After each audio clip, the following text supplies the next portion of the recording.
Hey there, today we're going to discuss the importance of using different sandpaper grits, such as these, and more importantly, how to transition smoothly from one to the next for a flawless finish. Now, starting with a coarse grit is crucial for removing rough surfaces, old finishes, or deep scratches. It's basically the heavy lifting of sanding. Now, in order to know which grit you should start from 40 up to 80, it's really important to see how bad that your woodworking project or your piece of wood really is. You don't want to use a 40 grit sandpaper if you only need an 80 grit sandpaper.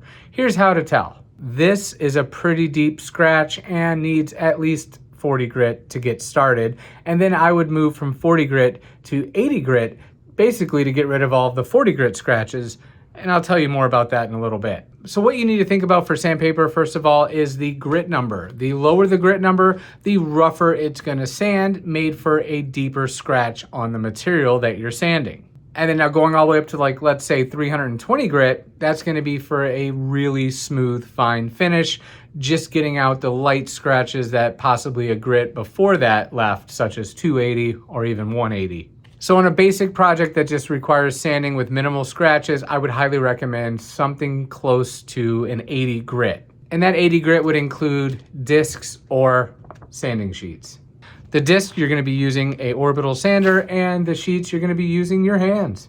Now, after you got that scratch all cleaned up with anywhere from 40 to 80 grit, your next shot is going to be 100 to 150 grit. My personal preference is 120. I start at 80, I go next to 120. So by leveling the surface with the coarser grit, you will move to a medium grit, such as 120 grit. This step smooths the roughness left behind by the coarse grit and prepares the wood for finer sanding. Now, a lot of the times, depending on the project, 120 is enough for me, and I could add my finishes such as stain or a clear coat. But depending on your project and the wood, the next grit you're going to want to go to is anywhere from 180 to 220.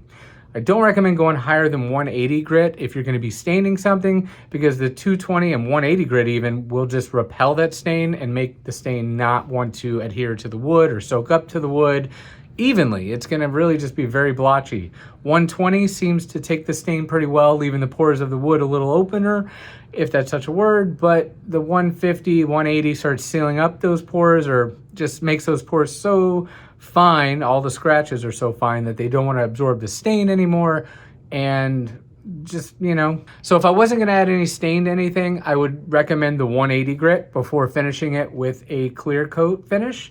That will still leave enough oomph for the finish to cling on to, and also it'll polish out that wood to get rid of all those little fine scratches that were left by the 120.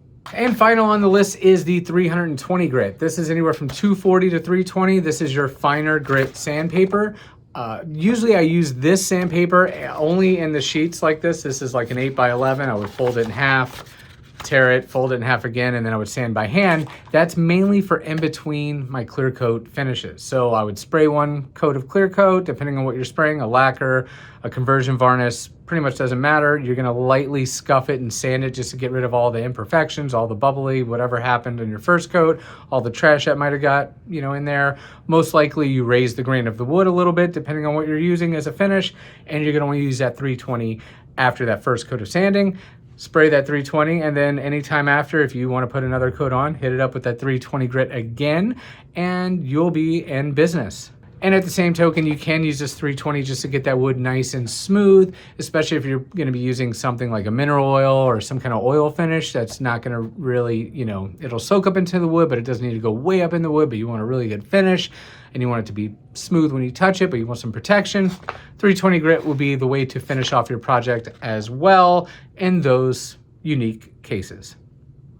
Any more questions, please leave them down below. Thanks for watching Woodworker, Express.com. Remember to visit for all of your woodworking needs.